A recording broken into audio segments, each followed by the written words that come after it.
یکی از جذابترین گزینه‌ها که برای تفریح و گشت و گذار در تهران وجود داره، خوشمزه‌گری و شکمگردی در این شهره. تهران کافه رستوران زیاد داره و هر کسی رو با هر سلیقه‌ای راضی نگه می‌داره.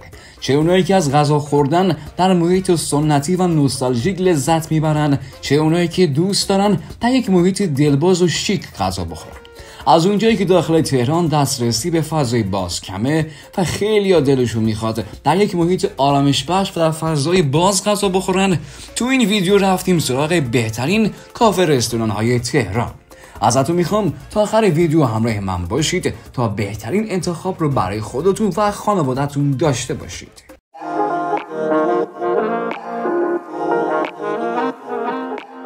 شماره 5 کافه گودوی است. دوست دارید با یکی از متفاوت ترین کافه های روباز تهران آشنا شید؟ پس باید قدم به کافه گودوی است بذارید. کافه‌ای که با چیلمان جذاب خودش از همون اول شما رو جذب میکنه و در هر گوشه یک غافلگیری براتون داره. از ظروف چینی که در حوض آبی داخل کافه ها راه شدن بگیرید تا فلوکس قورباغه زنگ زده که شما رو به 10 سال قبل میبره. کافه گودو 2 بخش فضای باز و بسته داره که هر 2 قسمت اون به زیبایی تزیین و دکور شدن و حال و هوای خونه قدیمی رو براتون تداعی میکنن. شعار کافه گودو هم مراقبت از فرهنگ غذایی نواحیه و سعی میکنه این شعار رو در منوی خودش به نمایش بذاره. شماره 4 کافه چایبار. کافه چایبار یکی دیگه از بهترین کافی شاپ های تهرانه. این کافه رستوران در زمره مجموعه غذایی روباز قرار میگیره و در یک فضای شیک مجهز و جذاب واقع شده.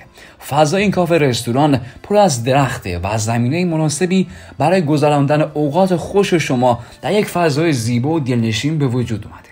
از طرف دیگه کاشیکاری و دیوارهای آجوری منحصر به فرد این کافه رستوران بر زیبایی اون افزوده و خیلی از مشتریان این ویژگی منحصر به فرد رو دلیل حضور خودشون تو این کافه میدونن. شما هم میتونید با شماره گیری و رزرو نوبت به جمع مشتریان هموار رضایتمند این کافه رستوران ملحق بشید و بهترین نوشیدنی های سرد و گرم و غذای خوشمزه رو میل کنید. خب دوستان عزیزم، میدونم که شما هم مثل من کلی ذوق دارین که به این کافه های لاکچری تهران برید و دلی از غذا در بیارید. شماره 3 کافه رستوران امیر شکلات داراباد. کافه رستوران امیر شکلات داراباد در هیومن پارک واقع شده و یکی از بهترین کافه های تهرانه. دوستان اگه دارم اسم رو اشتباه تلفظ میکنم لطفاً صحیحش رو تو بخش کامنت ها بهم بگید. این کافه ضمن بهره مندی از محیط زیبا، دکوراسیون منحصر به فرد و خیره کننده در شمال تهران قرار داره و خیلی از افراد برای برگزاری جشن مراسم‌های مختلف این کافه رو انتخاب میکنن. علاوه بر این کافه رستوران امیر شکلات از آب و هوای مطبوع کوهستانی هم برخورداره و تجربه به یاد موندنی و خاطر انگیز رو برای شما رقم میزنه. شماره 2 کافه اینجا. کافه اینجا یک محیط فرهنگی و هنریه و به دلیل برخورداری از فضای وسیع، شیک و مدرن و همچنین سرو انواع خوراکی ها و نوشیدنی های سرد و گرم در زمره بهترین کافه های تهران قرار میگیره. در دکوراسیون این کافه رستوران از المان‌های هنری و طرح‌های زیبا بهره گرفته شده و همین ویژگی بارز باعث شده تا خیلی از شهروندان تهرانی و گردشگران به این کافه رستوران در تهران بیان.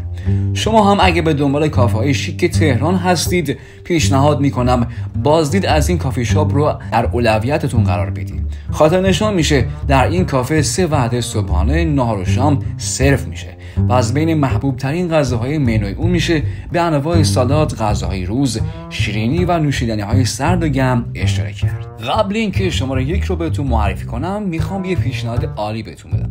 اگه یه موقع خواستین به بهترین رستوران های تهران برید، حتما این ویدیویی که اینجا براتون لینک رو گذاشتم نگاه کنید. اون موقع میتونید بهترین تصمیم رو بگیرید. شماره 1 کافه دژن.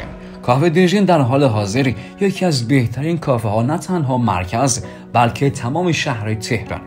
با طراحی شیک و دلنشین خودش این کافه به هر کسی که وارد اون میشه حس فراموش نشدنی رو از زندگی بهش میده. نورپردازی دلنشین و موسیقی آرامش بخش در پس زمینه به مهمونان این اجازه رو میده تا از لحظاتی آروم و دلپذیر لذت ببرن.